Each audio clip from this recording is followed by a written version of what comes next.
Hi everyone, आप सभी लोगों का चैनल में स्वागत है।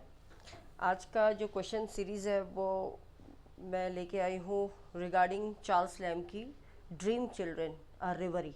उससे रिलेटेड क्वेश्चंस हैं क्योंकि बहुत सारे क्वेश्चंस एकदम डालने में अपलोड नहीं हो रही, वीडियो कल से कर रखा है तो इसलिए ब्रेक ब्रेक करके ही डालना पड़ रहा है अभी फ़िलहाल। अगर कोई ऑप्शन होगा अदरवाइज़ तो मैं देखूँगी।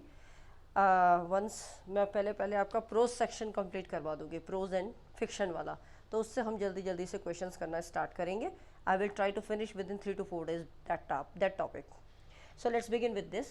पहला क्वेश्चन है आपका, dream children a reverie is published in January. इसमें आपको बताना है चार्ल्स लैम जी के द्वारा लिखी गई ड्रीम चिल्ड्रन, जो कि एक रिवरी है। रिवरी का मतलब होता है कोई भी दिन में देखने वाला स्वप्न, जिसे हम इंग्लिश में बोलते हैं day dream, DREAM, dream. Day dream कह सकते हैं आप, राइट। तो डे ड्रीम है ये। तो रिवर ये किसने लिखी है? तो लिखी तो चार्ल्स लैम ने है, आपको पता ही है। और कब लिखी थी? दैट वाज 1822 में। ईयर आप याद रखिएगा। नेक्स्ट क्वेश्चन है, who loves, I think this is the second question, who loves to listen to stories. देखिए इसमें चार्ल्स लैम ही हैं जो दिन में स्वप्न देखते हैं और उस स्वप्न को ही वो सपनों में देखते हैं। उनके बच्चे हैं, वो अपनी ग्रैंड माँ, अगर आपने इसकी समरी पढ़ी है तो आपको पता होगा। तो उनके दो बच्चे भी बनाए हैं, काल्पनिक ही हैं वो बच्चे, और रियल में उनके बच्चे नहीं रहते हैं क्योंकि वो शादी नहीं करते हैं। चार्ल्स लैम सपने में वो अपने आप को महसूस करते हैं, देखते हैं कि वो शादीशुदा है, उनके दो बच्चे हैं। कौन से दो बच्चे हैं आगे क्वेश्चन आएगा, so I am not giving you the answer.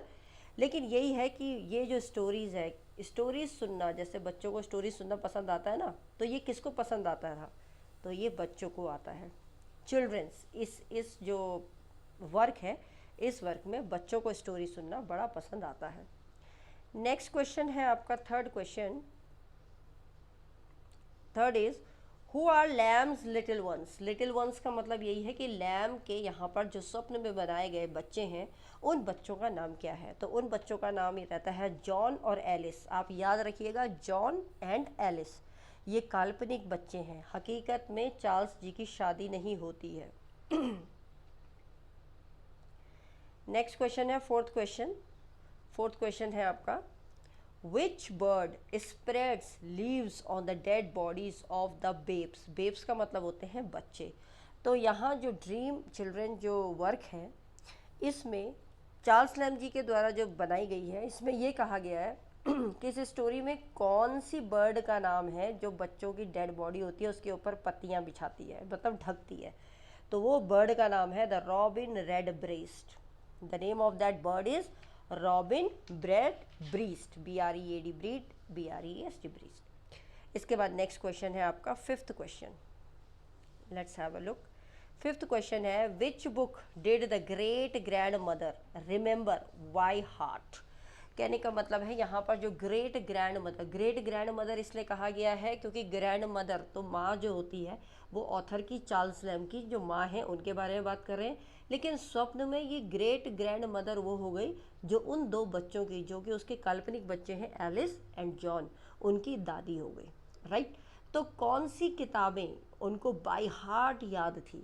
By heart उन्हें ऑल द सैल्ट्री। सैल्ट्री का मतलब होता है जैसे भजन माला होती है ना, मंत्र होते हैं, स्तोत्र होते हैं, उनके संग्रह, जितने भी मंत्र हैं वो सब उन्हें याद थे, उनको कहते हैं सैल्ट्री। नेक्स्ट क्वेश्चन है आपका six question, who was esteemed, ये ESTEE है मैं, ठीक है, STEEMED, steamed the best dancer. Steamed का मतलब होता है किसको सम्मानित किया गया, कि ये तो बहुत ही बेस्ट डांसर है, सम्मानित, रेस्पेक्ट देना, ठीक है। तो सम्मानित किसको किया गया था इस पूरे वर्क में? तो वो थी आपकी ग्रैंड मदर मैरी फील्ड। उनका नाम था ग्रैंड मदर मैरी फील्ड। इनको सम्मानित दिया गया कि ये तो बहुत ही अच्छा नृत्य करने वाली है। नेक्स्ट क्वेश्चन है seventh, what was the disease that cot hold of grand mother field. तो जो ग्रैंड मदर फील्ड थी, जो मतलब ऑथर की जो माँ थी, उनको किस बीमारी ने रोक के रखा था, किस बीमारी से वो ग्रसित थी? तो वो कैंसर से ग्रसित थी, राइट। नेक्स्ट क्वेश्चन है एट्थ क्वेश्चन,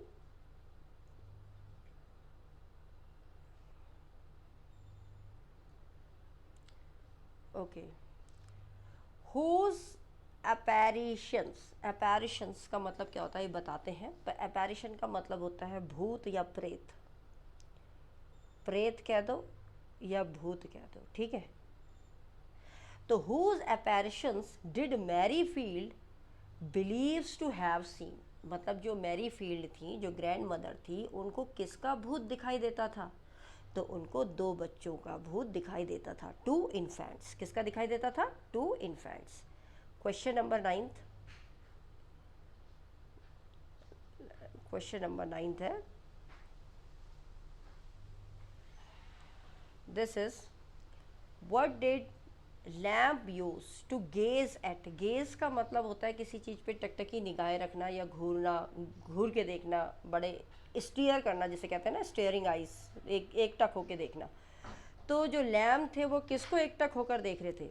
तो वो देख रहे थे the old bust of 12 Caesars. The old bust, old bust किसे कहते हैं? ओल्ड बस्ट का मतलब होता है जो पुरानी प्रतिभाएं होती हैं, जो पुरानी मूर्तियाँ होती हैं, उनको ओल्ड बस्ट कहते हैं। तो वो 12 सीजर्स जो था उसकी ओल्ड मूर्तियों को देख रहा था। नेक्स्ट क्वेश्चन है, next question is your, let's have a look, that is your 10th question. What haunted, yes, what haunted lamp again and again, मतलब लैम्प को कौन सी बात बार बार डरा रही थी? बार बार डरा रही थी। तो बार बार जो डरा रही थी वो थी लैम्प, जॉन लैम्प्स डेथ। आपको कई जगह आगे दिखाई देगा वर्क में, जॉन एल करके भी आता है, तो जॉन लैम्प है वो, ठीक है। तो जॉन लैम्प एक्चुअली थे कौन? जॉन लैम्प चार्ल्स लैम्प जी के भाई थे, छोटे भाई थे। Is that clear? Next question चलते हैं, इनके ब्रदर थे वो। नेक्स्ट क्वेश्चन है 11th question, just a minute, yes, देखिए, who was the real father of the dream children of the lamp. अगर लैम्प की बात करें, ठीक है, तो dream children of the lamp में रियल फादर कौन रहते हैं? तो रियल फादर एक्चुअली में रहते हैं बारटम।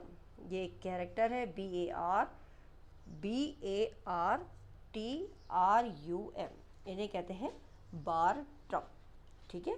तो बारट्रम का अगर हम बोलें तो ये एक मतलब फादरली रूप रहते हैं, और ये एक पॉन ब्रोकर भी रहते हैं, पॉन ब्रोकर, है ना।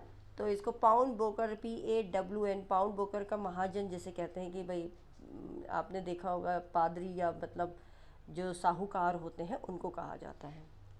तो आप लिख सकते हैं यहाँ पर pawn, PAWN, pawnbroker. Pawnbroker का मतलब होता है साहूकार, मतलब जो क्या दे, कुछ सलाह दें, जैसे बैंकर हो गए, मनी लेंडर हो गए, इस टाइप के लोगों को मर्चेंट आप कह सकते हो, वो मर्चेंट भी थे। Is that clear? Next question है,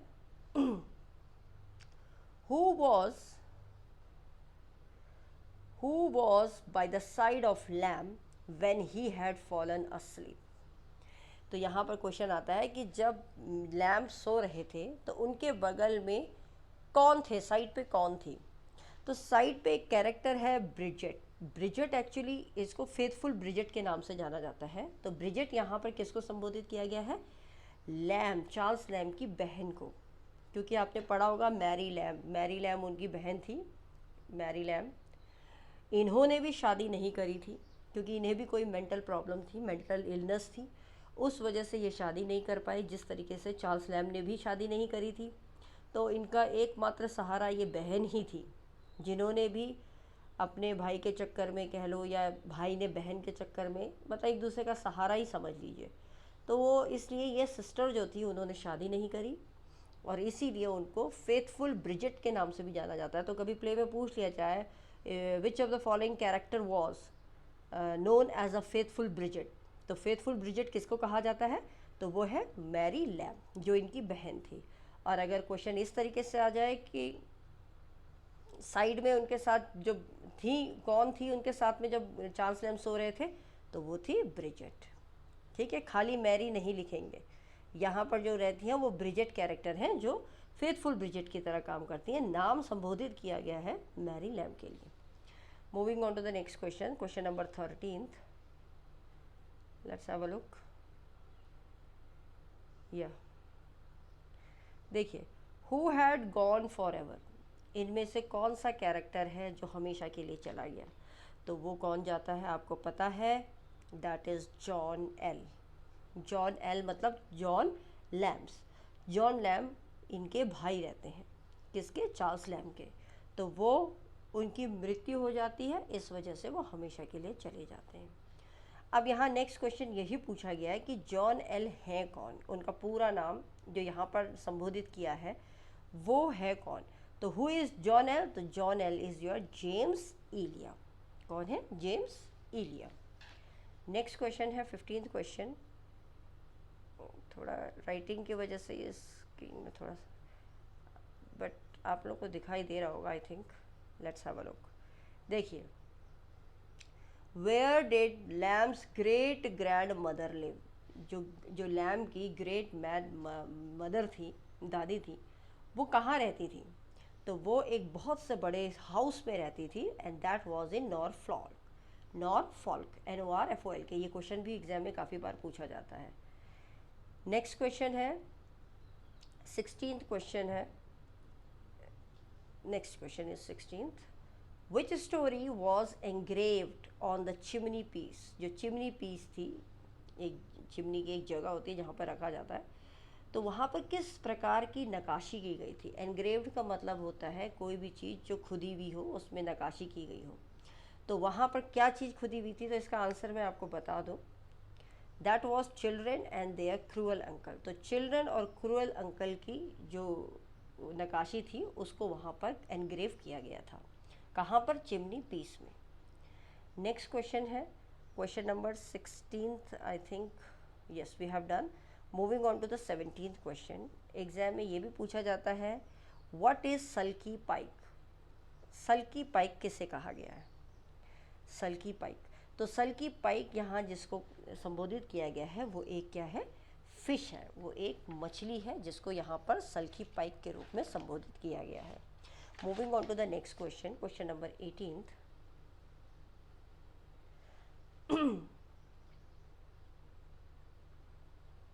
यस, ये है, देखिए, who is Alice WN? Alice WN यहाँ पर क्या है, किसका नाम? ये सिंबल किसको दिया है? Alice WN। तो एलिस WN इस वर्क में इमेजिनरी नाम दिया गया है, Ann. This is the right answer. मैं आपको आंसर बता दूँ फिर एक्सप्लेन करूँगी। That is your imaginary name of Ann Simon. Ann Simon को एलिस WN के नाम से यहाँ पर जाना जा रहा है।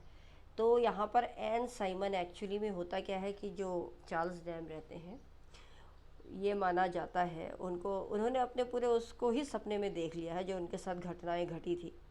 वो किसी लड़की से प्यार करते थे, he was trying to marry her, but शायद ये वन साइडेड था। उन्होंने उस लड़की के मन में क्या था भी या नहीं था, ये गॉड नोज। तो उन्होंने इनसे शादी नहीं करी, तो वो ये अकेले ही रह गए, ये मन में ही रख गए बात को। तो उन्हीं को उन्होंने अपनी वाइफ के रूप में सपने में इमेजिन करके नाम दे दिया एन साइमन्स। तो ये इमेजिनरी वाइफ है, ये वही लड़की है जिससे वो प्यार करते थे। ठीक है, नेक्स्ट क्वेश्चन है आपका। और उसके बाद इन्होंने, चार्ल्स लैम्ब ने किसी और से शादी भी नहीं करी। तो वो इतना प्यार करते थे कि उन्होंने और किसी से शादी नहीं करी। तो नेक्स्ट क्वेश्चन यहाँ पर आता है, व्हाट इज़ लीथ? LETH। लीथ यहाँ पर क्या है? इस वर्क में लीथ किसको कहा गया है? तो लीथ यहाँ पर एक रिवर है ऑफ फॉरगेटफुलनेस इन हेड्स। मतलब कहने का मतलब है ये हेड एक जगह है, यहाँ पर एक नदी रिवर है जिसका नाम है लीथ, और इसका काम है कि इसके पानी को जो कोई भी पी जाता है वो व्यक्ति सब कुछ भूल जाता है। मतलब जिसने इसका पानी पी लिया वो सब भूल जाएगा। तो ये लीथ एक ऐसी रिवर है इस प्ले में, इस वर्क में, हेड में, जो सब कुछ इसको चखने के बाद भूल जाता है। ठीक है, नेक्स्ट क्वेश्चन है आपका, this is the last question, that is 20th question. I will bring more question regarding it. तो पहले तो ये देख लीजिए क्वेश्चन नंबर 20th क्या है। Who composed an epitaph poem written after the dream of Charles Lamb. Epitaph का मतलब क्या होता है? एपिटैफ का मतलब होता है समाधि लेख। तो इनमें से कौन से ऐसे व्यक्ति हैं, ऑथर हैं, जिन्होंने एक समाधि लेख लिखा पोयम में, ठीक है, समाधि लेख पोयम लिखी, किसके बाद? After the dream of Charles lamb, Charles lamb की ड्रीम के बाद। तो वो कोई नहीं थे, he was just William Wordsworth. कौन थे? William Wordsworth. आई होप आपको ये क्वेश्चंस क्लियर हुए होंगे, क्योंकि ज़्यादा लंबा डालने पे ये वीडियो अपलोड नहीं हो रही है फ़ोन से, तो थोड़ा सा इश्यू आ रहा है, इसलिए I will bring more questions of related it next series में भी लेके आऊँगी, कि नेक्स्ट क्वेश्चन जो नेक्स्ट वीडियो में डालूँगी। अभी मैं प्रोज और फिक्शन को कवर कर रही हूँ, मैं 2-4 दिन में प्रोज फिक्शन को पूरा कवर करा दूँगी। उसके बाद I will move on to the next work, जो आपको नया जो चीज़ ऐड करी गई है सिलेबस में, जो सभी नया नया है, पहले मैं उसके ऊपर आपको क्वेश्चनरीज ला के दूँगी। बाकी हम बाद में लिटरेरी टर्म्स वगैरह में तो मैंने एक बार पहले भी दिया है, उसको भी कैरी ऑन करेंगे, बट फर्स्ट प्रायोरिटी जिस तरीके से मैंने आपको स्ट्रेटजी बताई है, उसी प्रकार से मैं वीडियोस लेके आऊँगी, एक एक सेक्शन को हम पूरा कवर करेंगे, राइट। अच्छा, तो आप लोगों को आई होप ये वीडियो समझ में आई होगी, बहुत क्लियर भी हुआ होगा। तो अगर आप लोग को ये वीडियो समझ में आ रही, हेल्पफुल लग रही है, तो प्लीज़ ज़्यादा से ज़्यादा लोग इसको सब्सक्राइब करिए, चैनल को लाइक कीजिए, ज़्यादा से ज़्यादा शेयर कीजिए। And all the best for and good luck for your preparation as well as for your exam as well as. So meet in the next video, मिलते हैं, till then bye, take care.